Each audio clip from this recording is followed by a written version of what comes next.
കോഴിക്കോട് എരഞ്ഞിപ്പാലത്ത് ഓടയിൽ scooter യാത്രക്കാരൻ വീണ് അപകടമുണ്ടായ ഭാഗത്ത് റിബൺ കിട്ടും. അധികം വൈകാതെ ഓടകളുടെ പ്രവൃത്തി പൂർത്തീകരിക്കുമെന്ന് ഉറപ്പ് നൽകിയെന്ന് കൗൺസിലർ ശോഭിത അറിയിച്ചു. ഓടയിൽ വീണ് കിടക്കുന്ന കല്ലുകളും നീക്കം ചെയ്യും. ഇംതിയാസ് കരീം തയ്യാറാക്കിയ റിപ്പോർട്ടിലേക്ക്. റോഡ് നിർമ്മാണ പ്രവൃത്തി നടക്കുന്ന മാനാഞ്ചിറ വെള്ളിമാടുകുന്ന് പാതയിലെ എരഞ്ഞിപ്പാലം ഭാഗത്താണ് നമ്മളിപ്പോൾ ഉള്ളത്.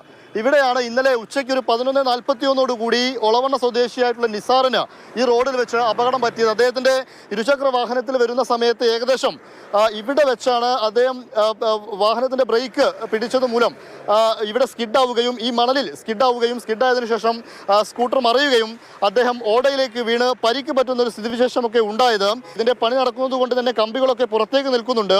അദ്ദേഹം ഹെൽമെറ്റ് വെച്ചതുകൊണ്ട് മാത്രമാണ് രക്ഷപ്പെട്ടത് എന്നുള്ളതാണ് കാര്യം. അതല്ലെങ്കിൽ ഈ കമ്പിയിലൊക്കെ തട്ടിയിരുന്നെങ്കിൽ ഒരു പക്ഷേ അത് വലിയ പരിക്ക് പറ്റുന്ന കാര്യങ്ങളിലേക്ക് അത് പോകുമായിരുന്നു.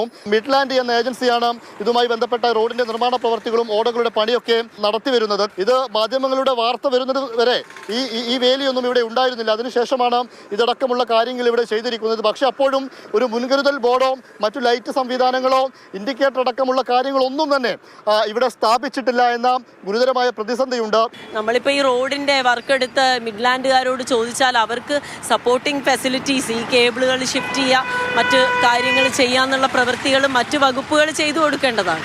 അപ്പോൾ ആ ഒരു രീതിയിൽ ഒരു കോർഡിനേറ്റഡ് ആയിട്ടുള്ള എഫേർട്ട് ഈ ബന്ധപ്പെട്ട വകുപ്പിൻ്റെയും അതുപോലെ തദ്ദേശ സ്ഥാപനം എന്നുള്ള രീതിയിൽ മേയറാണ് ഈ പ്രമേയം കൺക്ലൂഡ് ചെയ്തുകൊണ്ട് ആ രീതിയിലുള്ളൊരു കോർഡിനേഷൻ ഉണ്ടാവും എന്ന് പറഞ്ഞ് ഇന്നിപ്പോൾ കോർപ്പറേഷനിലും ഞാൻ ഈ ഒരു അപകടത്തെ സംബന്ധിച്ച് മേയറെ നേരിട്ട് കണ്ട് ബോധ്യപ്പെടുത്തുകയും അങ്ങനെ ഒരു രീതിയിലുള്ള ഒരു കോർഡിനേഷൻ ഉണ്ടാക്കിയെടുക്കുന്നതിനുള്ളൊരു നേതൃത്വം ബന്ധപ്പെട്ട കോർപ്പറേഷന്റെ നേതൃതലത്തിലുള്ള മേയറുടെ ഭാഗത്തു നിന്നുണ്ടാവും തന്നെയാണ് പ്രതീക്ഷിക്കുന്നത്. ഏത് വിധേനയും അപകടം ക്ഷണിച്ചു വരുത്തക്ക രീതിയിലാണ് ഈ ഓട ഇപ്പോൾ ഇവിടെ നിലനിൽക്കുന്നത്.